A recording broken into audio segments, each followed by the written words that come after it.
Do you ever doubt yourself? Not feel ready to go after what you really want?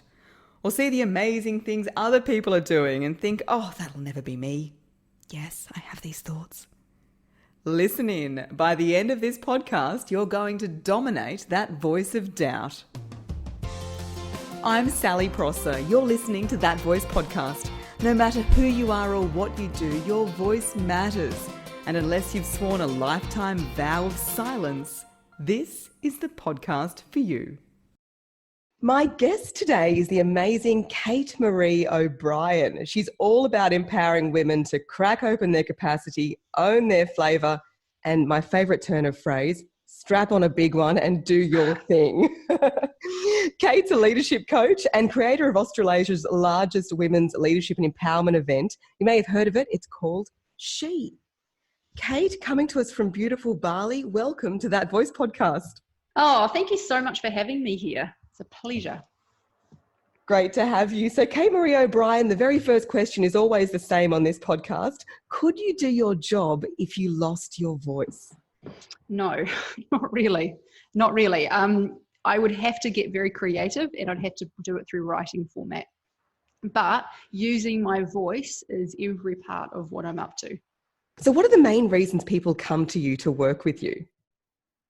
People come to work with me because they want to have a breakthrough in how they're showing up in their world and get a breakthrough in results. And I call it leadership.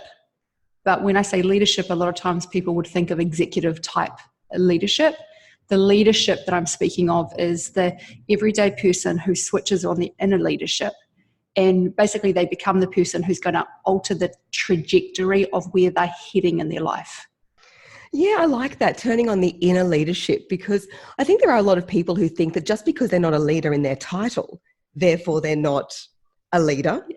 Yes. When I first heard the word leadership in relation to myself, I virtually had an allergic reaction.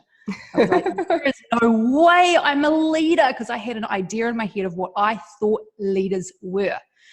And I had to recreate what the conversation around leadership is for me as a person and develop intentionally a new relationship with the context of being a leader, so that then I could step into that for myself. Because here's what I see leadership affects. Leadership is the key thing that's had us transform our marriage. If leadership wasn't present within our marriage would be the marriage it used to be. It would not be the great marriage that we have now. Leadership had to be present for us to change our marriage. Leadership has to be present for me to move my companies forward. Leadership had to be present to get to where I am as a woman today, right? So none of that's to do with anything executive. And also I've worked in executive positions, but the leadership that I'm speaking of is when we're talking about leadership, it's the thing that will alter our future. Yeah, Kate, I love that. So do you find that inner leadership that you're trying to turn on is closely related to confidence? 100%.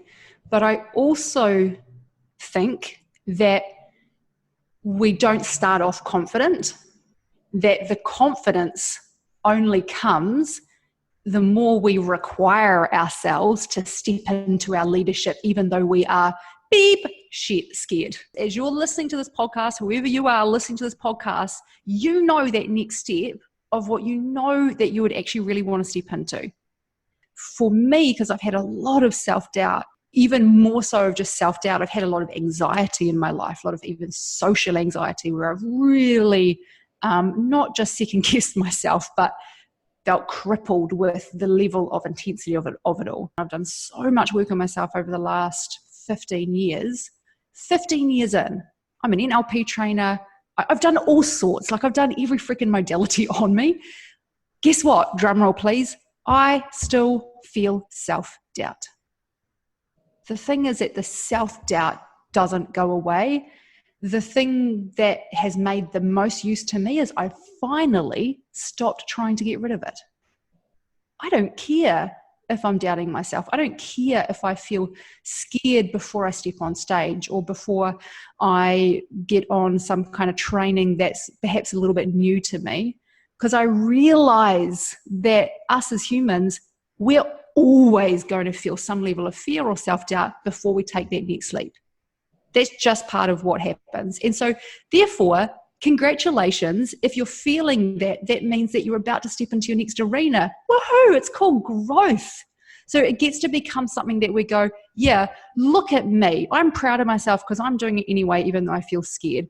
Instead of, oh my God, this fear means something about me as a person and my capacity. Because the issue is that when we listen to the story of fear, we start making extra stories on top of that. And we start making extra stories on top of that that say, oh, because I'm feeling afraid, it means that I'm not ready and it means that I'm not good enough and all of this stuff. And it's not the fear that takes us off the court. It's the stories we tell ourselves about the fear. Oh, Kate, amazing. Like, such an important message. The comparison trap is part of this as well. And I guess I've had this said to me a little bit as well, is Sally, or, Kate, you're so confident all the time. How do you just do that? And so it's really important, as you say, to say that it's not like that all the time. Yep. Amen. Take us through what it was like at the lowest of the low for you. Oh, Lord. The lowest of the low, I was so crippled with social anxiety, I couldn't hardly talk to people. I remember standing in the supermarket one day at the line, at the checkout, just to buy chewing gum. And I was second guessing my thought to buy this chewing gum because of the impact it was having. Just standing there, knowing that in about 2 minutes' time, I'm going to have to talk to that woman on the other side. I was virtually verging on a panic attack because I knew I had to talk to someone.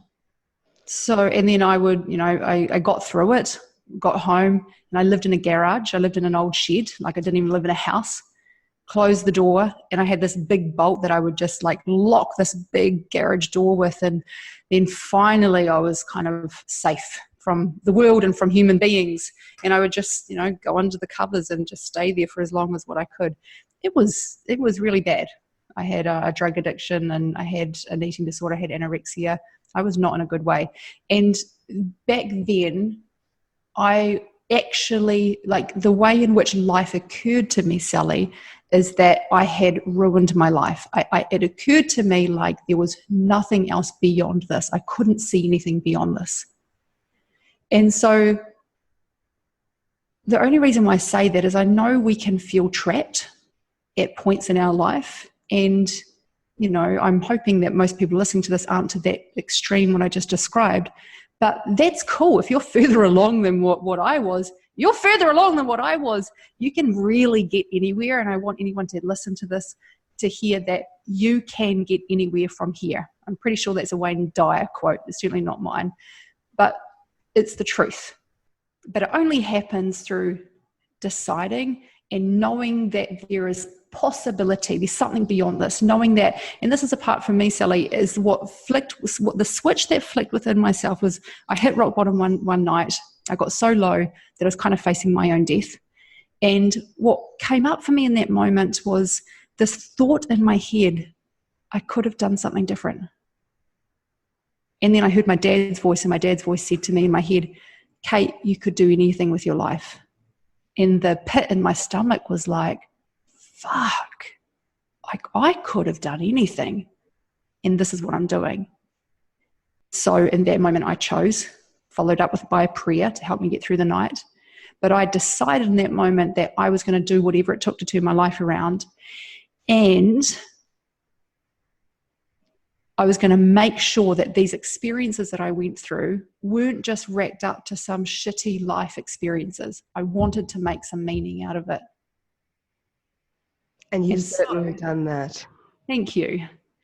And so the years after that, incrementally, getting my life back on track, what I came to realize kind of more and more and more and deeper and deeper and deeper was that, shit, those things that I went through, that actually wasn't a mistake. They weren't a mistake. The reason that I have the experiences I've had, and it has given me a unique perspective.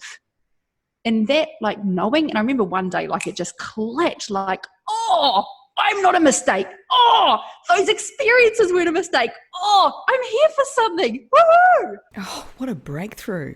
And what I find interesting with anxiety is when you're going through a panic attack or that moment that you described buying the chewing gum, is you physically feel like you can't talk. How did your physical voice feel like through that time?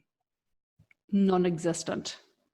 And then on the flip side, once you got through it, did you feel like you could finally be heard? Yeah, over time, for sure, over time. And I think the difference that made the difference for me is that over time, what I've realized is that none of it's about me anyway.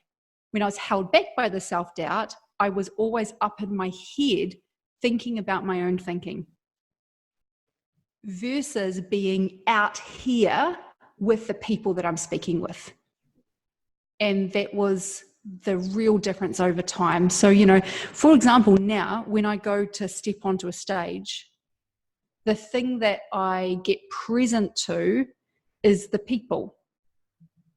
So yes, I've done all my preparation work, but in the couple of hours beforehand, what I'm getting present to, I know a lot of people center themselves. I guess I do in a way, but what I'm present to is who is in the room. Who are the human beings? Who are the mums, the women, the sisters that are sitting in the audience, and what are they experiencing?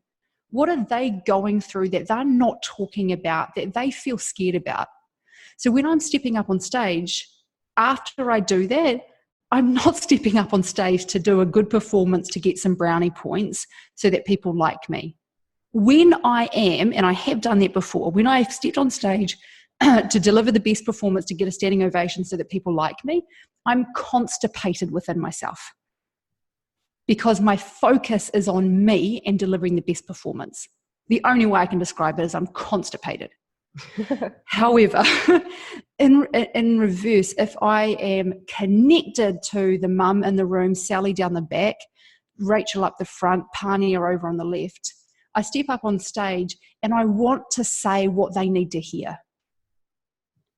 And that gives me all of the freedom in the world to dance in the conversation that's required and to feel into what's required, which, yes, even though I've got my preparation there, I can follow the energy and the narrative that's showing up in the audience's mind as I'm speaking. Yeah, I love that. One of my favorite TED Talks is The Art of Being Yourself by Caroline McHugh. And she's got a quote in there that says, "You're not the center of attention. The audience is the center of yours." And so it's exactly what you're saying. As soon as you make the attention be out, it can be a great way to prepare. But speaking of preparing, what other things do you do? Like, do you do any voice warm-ups or drink anything in particular before you speak? A ton of water, but that's about it. No, I don't do voice warm-ups or anything. I move a lot. I tend to pace a little bit. That's what I find. I can't sit before a talk. I'll stand and I'll kind of just pace a little bit and kind of get into my body. The thing that I ask myself in my head is, I ask two questions. I ask if there's anything that's within my system that I'm holding on to that I need to give up. And it may usually be along the lines of, I need to give up trying to make this perfect. Because sometimes that will creep in at some point. So I'm intentionally going to go, look, I'm just going to give up trying to make this perfect, and I'm choosing that I can go wherever I need to go. The second thing is, who are they to me? Unless I consciously create that, then they're just going to be a sea of faces. Who they are to me is they are mothers and sisters. They are women who are living lives, and they've got all sorts of stuff going on. They've been successful in some areas, but they are hurting perhaps in some other areas. And we know that because that's the nature of humans. And so that's what I'm speaking to. I'm speaking to the women who are amazing, but also they've got stuff going on. And then the second question is, who am I to them? And I consciously create that. And then that's the key thing that I've done for years. And it's one of the differences that makes a difference to me. I love that. So, Kate, you've invented, I guess is the good word for it, the She Conference. Tell us a little bit about She and when the next one's coming up. Yeah, absolutely. So She is Australasia's largest women's leadership and empowerment event. And we've already spoken in this conversation what leadership is and isn't in this context. So it is a 3-day experience where women can come along to And over the 3 days, the things that were, I suppose, in your way that have held you back as blocks, usually the stuff that's been in your blind spot that you haven't been able to access, that stuff shifts. Time and time again, women say at the end of it, holy shit, that was like nothing I've ever experienced before. And also we get the top celebrity speakers on our stages. The cool thing is, like, for example, Lorna Jane, she's created a $500 million company. Guess what she said to me up in the green room before she took the stage? She said, Kate, I feel nervous. She's a business beast, this woman. And she was nervous because she had seen on my Instagram, she'd been watching my Instagram, and she saw the energy of the room. Oh my God, it's basically like it's throbbing. And she was like, far out, it's like so intense in there. And I was like, yeah, it's so exciting. And she's like, I'm so nervous. And then our next celebrity speaker, who was also a singer-songwriter and speaker, massively famous, talked about how she was so nervous. This is Carisse Eden, by the way. Carisse Eden, the winner of The Voice 2002. Yep. Now, she has got an amazing voice. So she shared at She on stage that she thought that her voice was absolutely the worst voice because it was too raspy. She didn't realize that it was the thing that she was rejecting about herself was the very thing that made her special. Oh, yeah. You hear that time and time again, don't you? Yeah, exactly. And that's for everyone. Often the thing that we're rejecting about ourselves is our unique superpower. I used to reject about myself that I'm a little bit rough around the edges. I'm articulate, but I'm also a little bit grungy. I thought that I had to polish those edges. No, that's been part of my superpower. So, on stage at She, we had all of these extraordinary, successful, financially, fame-wise, all sorts of things, women come along and they talked truth. Yeah, love that. And it's on the Gold Coast, isn't it? It's on the Gold Coast, yes. And it'll be November this coming year. Yeah, fantastic. For people who might not be able to get to the Gold Coast or might not want to wait that long or want to just get more of you, how can they work with you? Absolutely. You can contact me through any of my socials at Kate Maree O'Brien, Instagram and Facebook.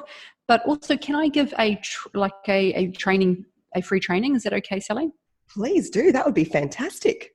Cool. So there's a recording of the full training that I did at She on day 2 in 2019. And it's really freaking good, even if I do say so myself. And you can have it for free by going to katemareeobrien.com/training. Fantastic. Isn't that wonderful? I'll be logging onto that myself. Kate, thank you so much for chatting to That Voice podcast. Thanks so much for having me, Sally. Wow, how are you feeling after that? Kate is such a powerhouse. Now, I have some exciting news I'd like to share with you. I have just opened the doors to my 6-week voice makeover. It's 100% online, so wherever you're listening from, you can sign up. And over the 6 weeks, I'll share with you heaps of strategies to improve your speaking anywhere you use your voice. So from one person over coffee to 1,000 people at a conference. And what I'd love you to do now is head to www.sallyprosser.com.au, and right there on the homepage, you'll see a button that leads you to all the info. I would love to have you on board. Now, next week, I'm getting back to good old-fashioned voice and presentation training to share with you my top tips for avoiding and dealing with stage fright. Thanks for listening to That Voice podcast. All the EPs and full transcripts are at www.thatvoicepodcast.com.